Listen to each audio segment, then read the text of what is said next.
Yeah, let's get into it. Is recognized for 5 May I minutes. respond very briefly to No. her statement? Well, I think we can do that probably on one of our members. Respond. Thank you. That's what she I don't want sounds that to like. get away. Thank you. Yep. Thank you, Mr. Chairman. Behind me, I have three I used to like documents her, but man, from she's the become DOJ so annoying. production that are emblematic of the massive failure of the DOJ to comply with the Epstein Files Transparency Act. To my right is an email that was sent by the victims' lawyers to the DOJ. It was a list of names not to redact, a list of names not to release. What did the DOJ do with this email? They released this email in the document production. Literally the worst thing you could do to The one list. Hey, please, Pam Bondi, please do not release these names in the giant files that you here is the whole list of all the names that I don't want you to put out there. Thank you. survivors. You did. And they're getting phone calls. A lot of these people didn't want to be known. And we know you touched the document because you redacted one name and you redacted the lawyer's name, but you left the survivor's name there.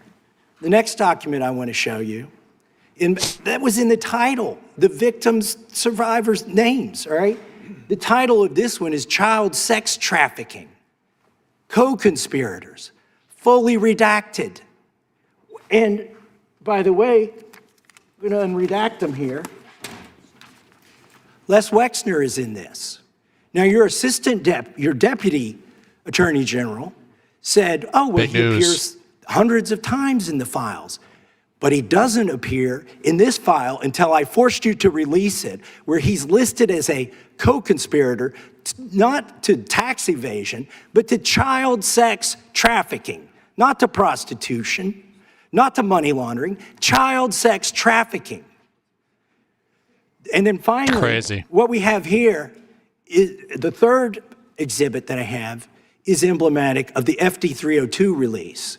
These are the documents that we need that you're holding on to and over-redacting because they have the names of the men who are implicated. How do we know? Because the survivors gave testimony to the FBI, and it's in there. And what happens when you go to the portal at the DOJ to look at what's behind this redaction? Another redaction. So we can't even see them. And Just then unredact there's some of these everything files and you send pulled it. down from the website that we will never see because we can't search the redactions. So I have several questions for you. Who's responsible? Are you able to track who in your organization made this massive failure and released the victims' names? Are you able to track who it was that obscured Les Wexner's name as a co-conspirator in an FBI document? Do you have that kind of accountability? I believe Wexner's name was listed more than 4,000 times. Yeah, I already told you that. Can I This is where he's listed as a Can I co-conspirator. finish my answer? Come on, let me finish my answer. We corrected that within 40 minutes. He was already, you're acting like everybody's trying to cover up Wexner's name. Reclaiming my time. I'm going to answer this question. Reclaiming my time. He It's- was, Mr. this Chairman. isn't how this works. Mr. Can I have my Chairman. time He back? was, Mr. Chairman. The gentlelady can give her answer. The time belongs to the gentleman from All right, Kentucky. I'm reclaiming my Can I time. give my answer? So Yes. I'm going to put the language of the bill up on the screen. Chairman, because I may I have give my another answer question. on that? If- This is Here's a political the question. joke, and I need to give my answer Yeah, on that. we'll let the Attorney General respond, and then the gentleman can move to his next Chairman, question. it's my time. Within 40 Chairman. minutes, you asked me a question. You can give Within me- 40 minutes, Wexner's name was added back. Within 40 minutes You of me catching you red-handed. Red hand. There was one redaction out Where of he's over listed as a co-conspirator. 4,700, Okay. and we That's ridiculous. invited You know what? you Switch. in. Okay, here's the deal. Unredact everything. We already have, she released the victims' names. They're already out there. There's no more saving the victims. It's sad that we have to say that, but she is at fault for ultimately letting that happen, whether it was one of her plebs redacting them or not. It's irrelevant at this point because they're already out there. Go to the FBI, be like, hey, FBI, we need because I think the FBI redacted initially, and they sent the redacted ones to her, and then they redacted more. We just need one. We need to go to the FBI and be like, hey, unredact everything and send everything. This guy has Trump derangement syndrome. He needs to get, you're a failed politician. You need to get on you to watch the video. Mr. Chairman, please restore his time and remind the witness of the rules here. There is no credible information. None. If there were, I would bring the case yesterday that he trafficked to other individuals. Is that your position as well? Oh, that's like, what's going on? My position is any victim who comes forward, of course, we would love to hear from them. 1-800-CALL-FBI.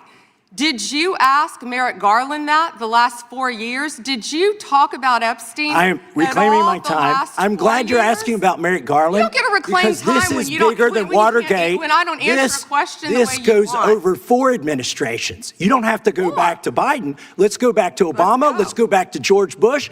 This cover-up spans decades, and you are responsible for this portion of it. And that's now, where the I want to know at what point did the FBI and the DOJ decide that Lex Wessner was not a co-conspirator? Because our Epstein Files Transparency Act requires you, please put it back on the screen, please, to release the internal decision about whether to prosecute him or not, and it's not in the files, and it's not in the files for any of these other men. It's crazy because they did pass this, and that puts it into law, right? So why do prosecution or what's going on? Gentleman has expired. May she answer? And he's a hypocrite because he voted against the ban that we were talking about on deep fake AI porn. Only 2 people voted against it, and you were one of them, hypocrite. The gentleman's time has expired. What does that have to do? That she just totally evaded the question. Mr. Chairman, Mr. Chairman, could she answer the question? Chairman, I was wondering. The gentlelady's allowed, the Attorney General's allowed to respond the way she wants to respond to any member's questions, Republican, Democrat. All right, I have unanimous consent request. Gentleman's recognized for a UC. All right, this is an example. I'm submitting these 302 forms that are entirely redacted, even when you go to look at them. Without objection. I'm submitting a witness statement that implicates Les Wexner. Without objection.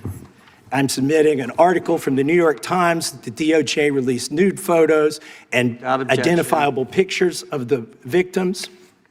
I'm submitting a letter from A.G. Bondi to Kash Patel, imploring him to quit keeping the files when you found out that they were keeping files from you, because they're still redacting files that you... Chairman, are we going to recess for votes? Yes, we are. I'm submitting for unanimous consent a document of 17 individuals who've resigned because of the Epstein files. Without objection. I just don't see. I don't see what I just don't see what battle is she fighting. Is she so? I understand she's following. She's not making these decisions herself, obviously. And it's not like I don't think Trump doesn't care. I just don't understand where. I just don't think he doesn't. I just think he doesn't realize. Trump doesn't realize. I mean, it's just. Maybe it's because he has so many more things he wants to do, or he's trying to use it to his advantage to do his own blackmailing, to get things passed easier. Because she's obviously not doing this because she wants to be this way. She's putting on an act. And I just don't understand. This doesn't make a lot of sense. It also could be partially because it's government, and people, I think I've said this before, but people think the government's like this fancy.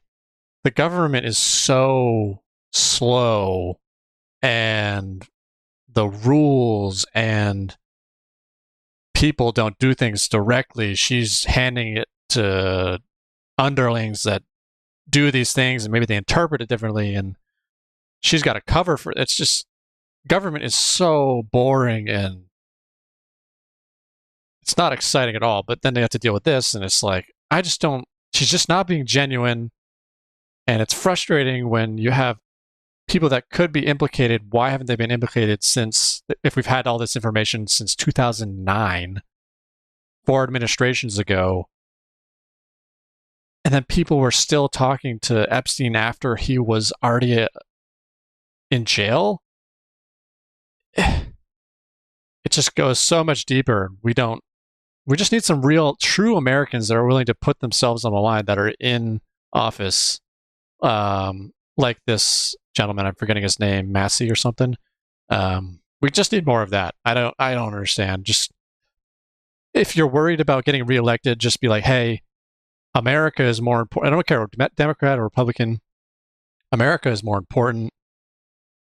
At the end of the day, I don't care if I'm getting reelected. I'd like to, and I think if you take that stance, you would look, at this point in time, you would look better to the American people than if you hide and try and push this aside. I think in the future, you will be looked upon more favorably by Americans than the ones that aren't doing anything or trying to stand up against this. I think it is bigger than they're trying to make it, the Trump administration. I just don't know what the reason is why Trump isn't pushing this harder and he's trying to push it aside. That's my take.